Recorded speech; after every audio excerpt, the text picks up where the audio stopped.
क्या आपको किसी दवाई का बार-बार साइड इफ़ेक्ट होता है?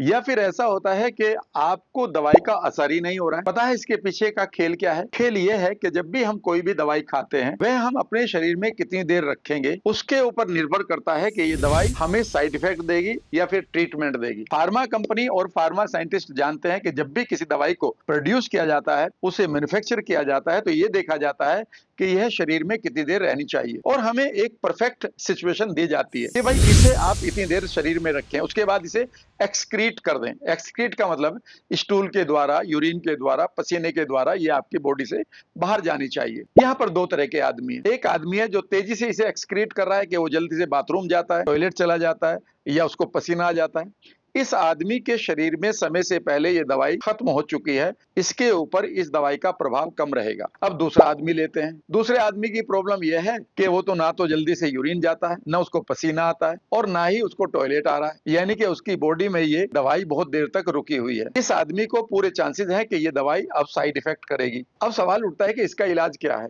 इसका इलाज है आपके गट के बैक्टीरिया। अगर आप किसी भी बीमारी को ठीक करने के लिए कोई भी दवाई खा रहे हैं, तो ये कंफर्म कर लें कि आपके गट के बैक्टीरिया जो पॉजिटिव वन हैं, जो अच्छे वाले हैं, वो हमेशा प्रॉपर पॉपुलेशन में होने चाहिए। अगर आपके पास गुड बैक्टीरिया कम है, तो समझ लीजिएगा कि ये दवाई या तो आपको असर नहीं करेगी या ये आपको साइड इफेक्ट करेगी। ये पक्का है। ये ऑलरेडी तय हो चुका है कि जिन कैंसर पेशेंट्स के गट के अंदर गट फ्लोरा बिगड़ा हुआ था, उनके ऊपर कीमोथेरेपी काम नहीं कर रही थी। वो वहीं काम कर रही थी जहां पर गट बैक्टीरिया प्रॉपर था या बहुत ज्यादा ऑल्टर नहीं हुआ था। अगर इसे और अधिक समझना चाहते हैं, हमारे गट के अंदर बैड बैक्टीरिया एक मेटाबोलाइट या एक वेस्ट प्रोडक्ट तैयार करते हैं जिसका नाम है पीक्रेसोल। और पीक्रेसोल के बाद अगर आप पैरासीटामोल खा रहे हैं, तो ये पैरासीटामोल को समय से अधिक आपकी बॉडी में रखने के लिए मजबूर कर देगा और आपको पैरासीटामोल के बहुत सारे साइड इफेक्ट हो सकते हैं, इवन अस्थमा तक भी हो सकता है।